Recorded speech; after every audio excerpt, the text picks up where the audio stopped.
Сарын 21-ний өдөр улсын их хурлд өргөн мэдүүлсэн уур амьсгалын өөрчлөлтийн тухай болон хамт өргөн мэдүүлсэн хуулийн төслүүдийн анхны хэлэлцүүлгийг улсын их хурлын 2026 оны 6 дугаар сарын 19-ний өдрийн нэгдсэн хуралдаанаар хэлэлцэж эцсийн хэлэлцүүлэгт бэлтгүүлэхээр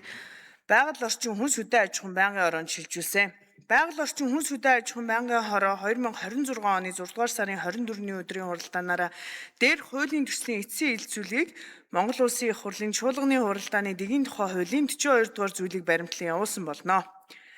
Байнгын хорооны хуралдаанаар хуулийн төслийн эцсийн хэлэлцүүлгийг явуулах үед Улсын их хурлын гишүүдээс асуулт санал гараагүй.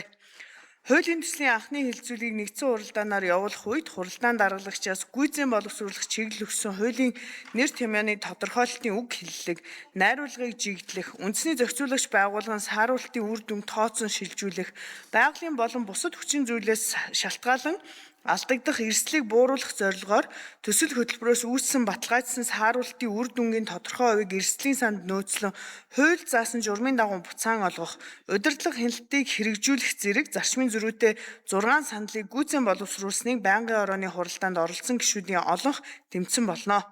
Улсын их хурлын нэгдсэн хуралдааны анхны хэлэлцүүлгээр олонхын дэмжлэг авсан саналыг төсөлд нэмж тусган эцсийн хэлэлцүүлэгт бэлтгэсэн төсөл болон хуулийн төслийг эцсийн хэлэлцүүлэгт бэлтгэсэн тухай танилцуулга, зарчмын зөрүүтэй саналын томьёоллыг та бүхэнд хүргүүлсэн. Улсын их хурлын эрхэм гишүүдээ уур амьсгалын өөрчлөлтийн тухай хуулийн төсөл болон хамт өргөн мэдүүлсэн агаарын тухай хуульд өөрчлөлт оруулах тухай, авто замын тухай хуульд өөрчлөлт оруулах тухай, барилгын тухай хуульд нэмэлт өөрчлөлт оруулах тухай, байгаль орчныг хамгаалах тухай хуульд нэмэлт өөрчлөлт оруулах тухай, гамшигаас хамгаалах тухай хуульд өөрчлөлт оруулах тухай, тариалангийн тухай хуульд нэмэлт оруулах тухай, хот байгуулалтын тухай хуульд нэмэлт оруулах тухай, эрчим хүч хэмнэлтийн тухай хуульд нэмэлт оруулах тухай хуулийн төслүүдийг эцсийн хэлэлцүүлэгт бэлтгэсэн тухай танилцуулга, эцсийн хэлэлцүүлэгт бэлтгэсэн төсөл, зарчмын зөрүүтэй саналыг хэлэлцэн шийдвэрлэж өгөхийг та бүхнээс хүсье. Анхаарал тавьсанд баярлалаа.